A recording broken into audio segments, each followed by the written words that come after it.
பெண்ணே, கண்ணில் தூசி நீ ஊத வேண்டும்.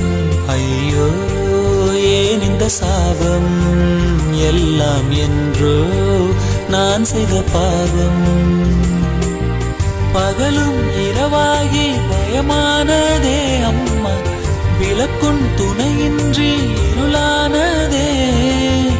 உயிரின் ஒரு பாதி அம்மா கூட எவ்வளவு சந்தோஷமா விளையாண்டுகிட்டு இருக்காரு. மறைந்த அபிநய் தன் தாயுடன் ஆசையாக விளையாடிய கடைசி வீடியோ.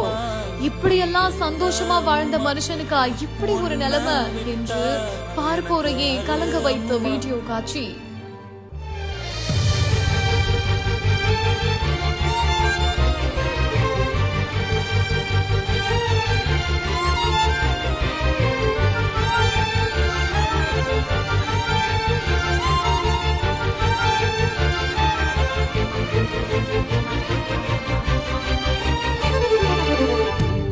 டப்பிங் கலைஞரான கீர்த்திவாசன் தான் அவரோட இன்ஸ்டாகிராம் பேஜ்ல இந்த ஒரு வீடியோவை ஷேர் பண்ணிருக்காரு. அந்த ஒரு வீடியோல பாத்தீங்கன்னா, இப்போ சில நாட்களுக்கு முன்னாடி கல்லீரல் நோயினால பாதிக்கப்பட்டு இந்த மண்ணை விட்டு மறைந்த நடிகர் அபிநய் தன்னோட தாயோட பாட்டு போட்டு டான்ஸ் ஆடி அவ்வளவு சந்தோஷமா ஆடி பாடி விளையாடுற மாதிரியான காட்சிகள் இடம்பெற்றிருக்குது. இந்த வீடியோவை பார்த்த அனைவருமே தன் தாய் கூட இவ்வளவு சந்தோஷமா இருந்த மனுஷனுக்கா இப்படி ஒரு நிலைமை, பார்க்கவே முடியலையேப்பா அப்படின்னு சொல்லிட்டு தான் இந்த ஒரு வீடியோ இப்போ வைரல் ஆகிட்டு வருது.